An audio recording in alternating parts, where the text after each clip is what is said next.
Excel accounting practice problem. Create accounting worksheet part number 5.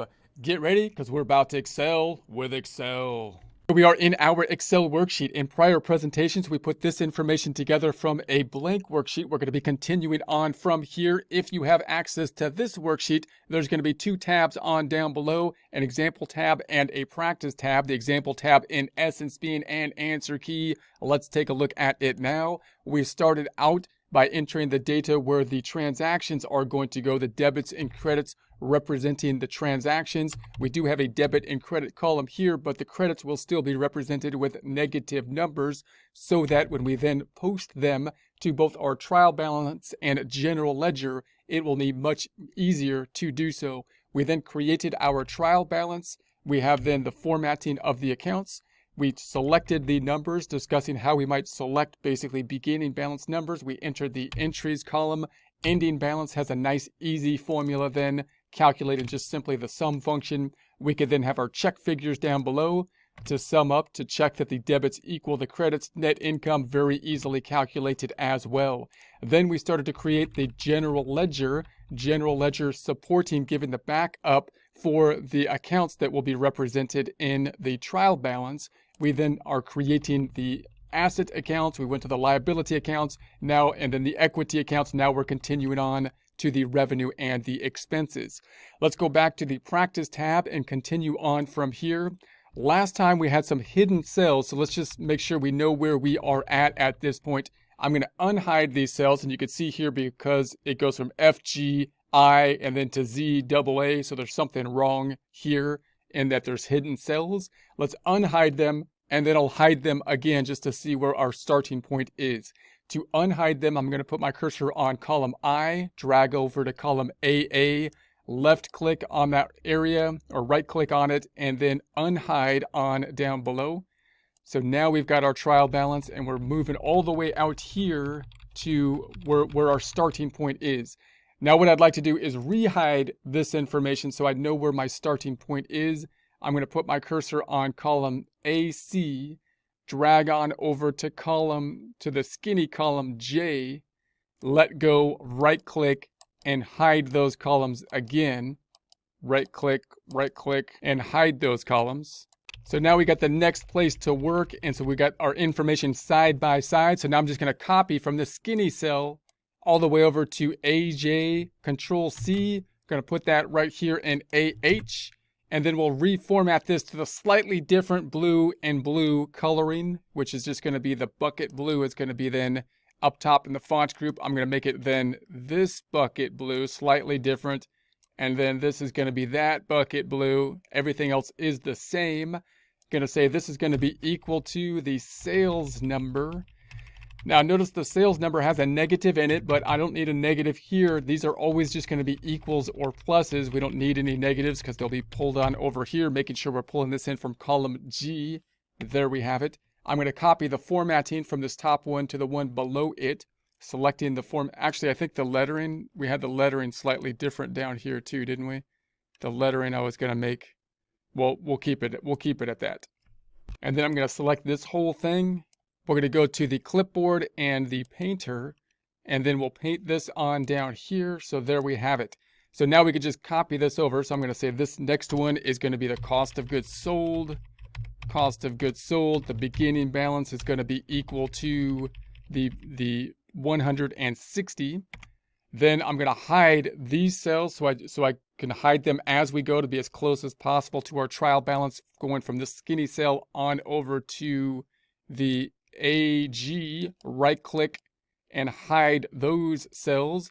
I'm going to copy this skinny cell on over to AK, Control C, put that up here on AL, next one. So now we're on what's under cost of goods sold is going to be insurance. So there is that.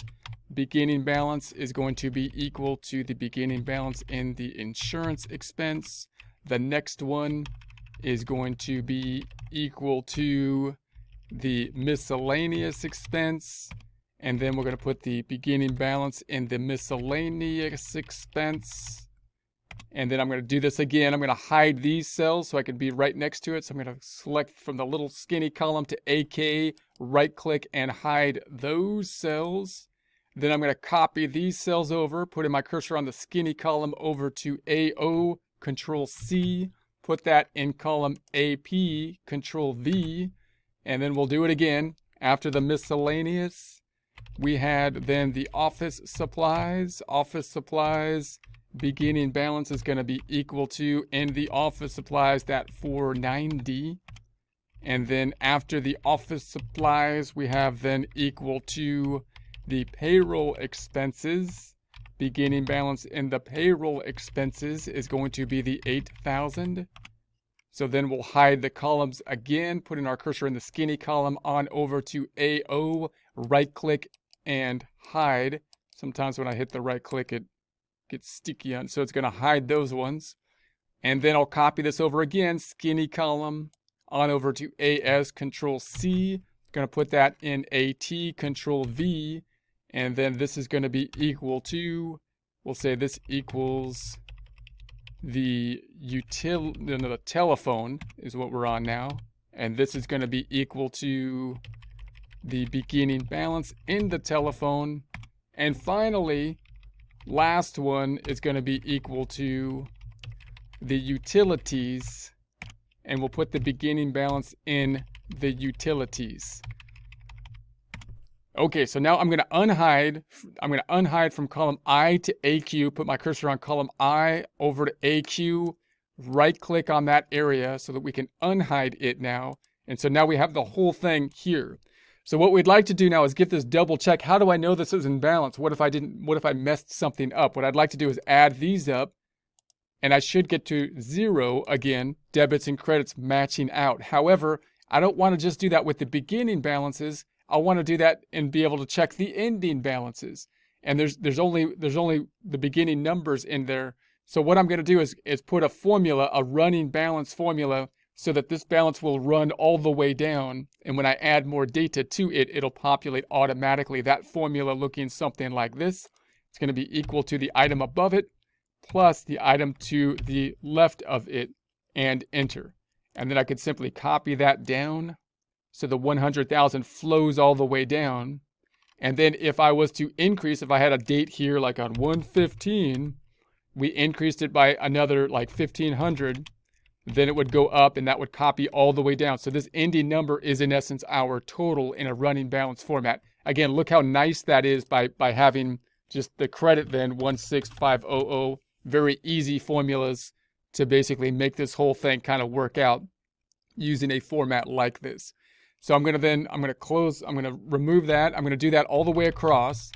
So this is going to be equal to the one above it plus the one to the left. Going to copy that down. And then this is going to be equal to the one above it plus the one to the left. Going to take that one and copy it down. You can also just double click on it and it should copy it down, I think. If you double click, actually it won't because I don't have anything next to it. I got to drag it down. I got to drag it down. Whatever. That's not too bad. That's not so bad. Okay, this is going to be equal to the one above it plus the one to the left of it. And then we'll copy that one down. This is going to be equal to the one above it plus the one to the left. Notice I hit plus. That'll still work because it'll replace an equal sign, although it kind of doubles it up. And then we'll copy that down. Notice that was a negative number. It still works. This equals the one above it plus the one to the left. Because that's a negative, notice it will go up in the credit direction. So if I was to credit it with a negative 500, it goes up in the credit direction. If I debit it, it goes down, like we would expect with our debits and credits, but so nice and easy the way the formula is set up. So then we're going to copy this down.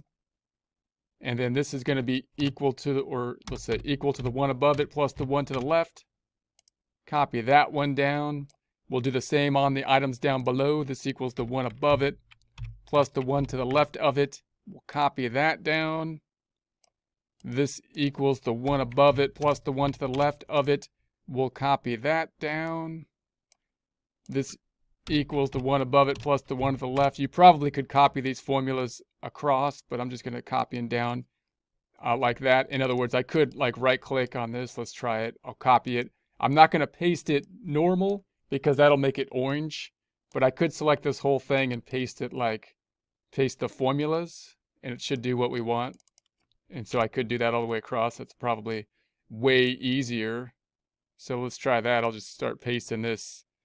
Right click, paste it, pasting. Well, now I lost it. I'm just going to copy one of these. Copy. And then right click and paste the formula. Boom. This one, I'm just going to right click and paste the formula. Bam. This one, I'm going to right click and paste. Boom. This one, I'm going to right click and paste the formula. That's not the right formula. Like that. And then we'll do it down here a couple more times. Right click, paste the formula only. Right click, paste the formula. Right click, paste the formula. It's not letting me right click again. Don't do that, Excel. Don't anger me like that. I get frustrated. We're going to say, okay, there we go. I think it's because my screencasting slows it up sometimes.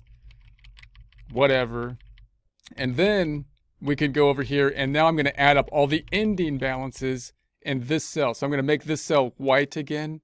Let's make that just white, and then I'll do the formatting on it later. So I'll make it white for now, and this is going to be equal to, now I got white on the lettering. Let's make the lettering black. Okay.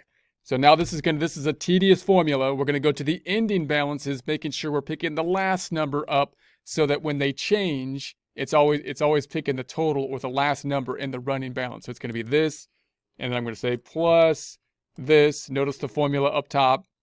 Plus, we're going to see up here because I'm going to move over, so you're not going to see it here. It's going to be up top. So plus this, plus this, plus this, plus this, plus this, plus this, plus this. Notice this long, tedious formula up here. So we're going to continue on with this. I'm going to pull it all the way over and say, so now I left off here. So plus this, plus this, plus this, plus this. Notice I don't have to put any negatives minus the credits or anything for my check figure because they're already negative. So it's all just pluses. It's a long, ugly formula, but it's all pluses. So very simple in its format. Plus this, plus this, plus this, plus this. And then we're going to scroll over to the right. Plus this, plus this. So there it is. I just added all the bottom total numbers and enter. So there we have it. And that should add up to 0, which it does. So now if something was out of balance, like if I put like a 500 here, now it's out of balance by 500 and it doesn't match my trial balance. And we can see that nice and easily. I'd like this formula up top then, whoop, I deleted it. That's not good. I wanted to delete that 500.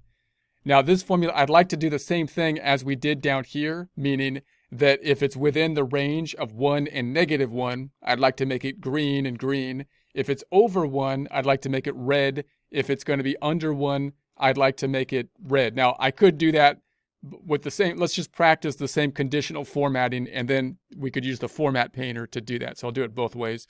To do that, we would say conditional formatting. I want it to be if it's greater than 1, I want it to turn red, which is the default. And then I got to do it again, conditional formatting. If it's less than, we're going to say 1, I want it to turn red. If it's less than -1, we want it to turn red. And then conditional formatting, if it's between, well, not equal to, hold on. If it's between, where's the between one? If it's between -1 and 1, then we want it to be not red, but green. Like so. There it is. So if it was 1, then it's still green, but if it's 2, it's red. And if it's -1, it's still green, but if it's -2, it's red. So I'm going to undo till I get back to that big formula.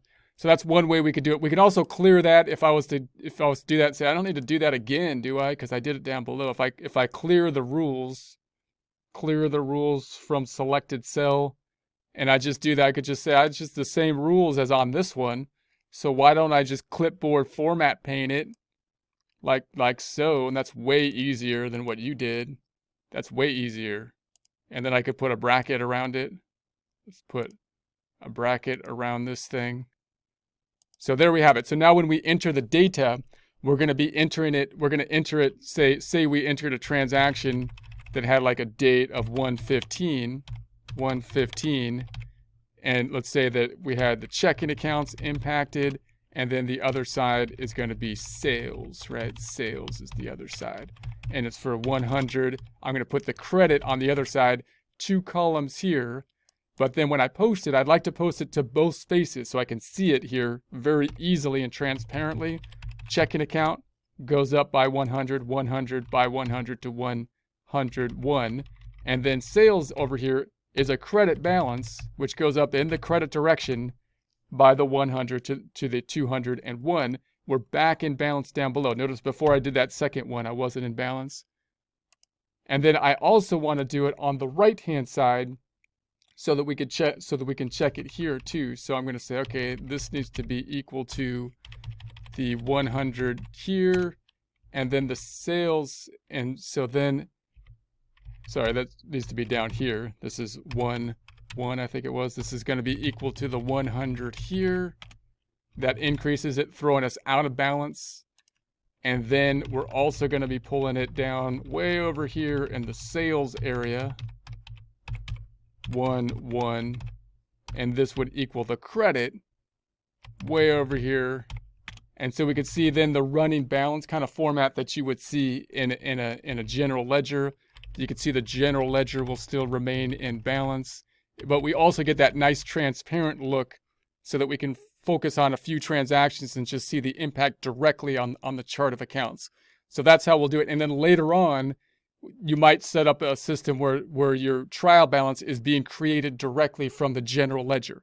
But as you do that, as you add some more of that automation kind of system, then you lose some of the ability to kind of really see or visualize what you're doing with the transaction. So we'll do that most likely, possibly later on in the course when we do the longer practice problem.